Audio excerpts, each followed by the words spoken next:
Everyone there stared in amazement as they approached, making way for the alim so he could see the state of the grave for himself. The alim recited blessings, durud, silently and pondered, "O Allah, what could be behind this?" The alim glanced at the body and then at the gathered crowd. So many children were present, yet none dared to approach the body. When the alim looked into the grave, he saw a large snake. The sight made his hair stand on end.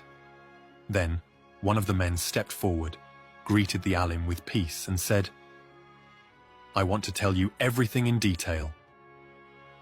The first grave we dug turned up nothing but stones. The second grave revealed terrifying snakes and scorpions, causing everyone to flee in fear.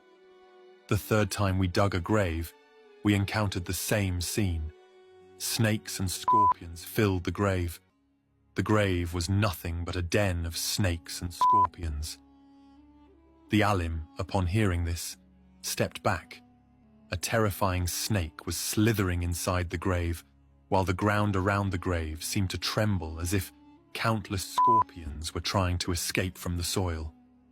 Tears welled up in the alim's eyes, and he began reciting, "Astaghfirullah, Astaghfirullah." The relatives of the deceased started recounting the details of her life. After some thought, the alim suggested, "Let's take the body to the mosque."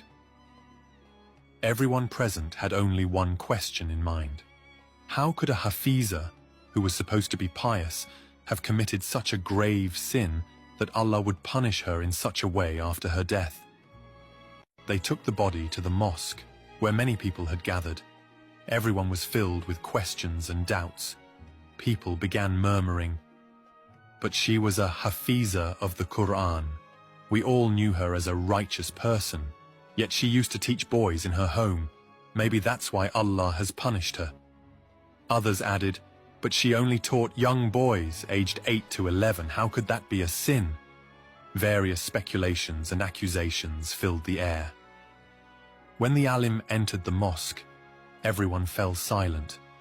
Out of respect, they all remained seated. The body was handed over to a female scholar, Hakima, who was specially instructed to examine the body closely and determine if the Hafiza had committed any sin that might explain such a punishment. People began to wonder, will the body still be buried in the grave? It seems she must have committed a serious sin to be punished like this.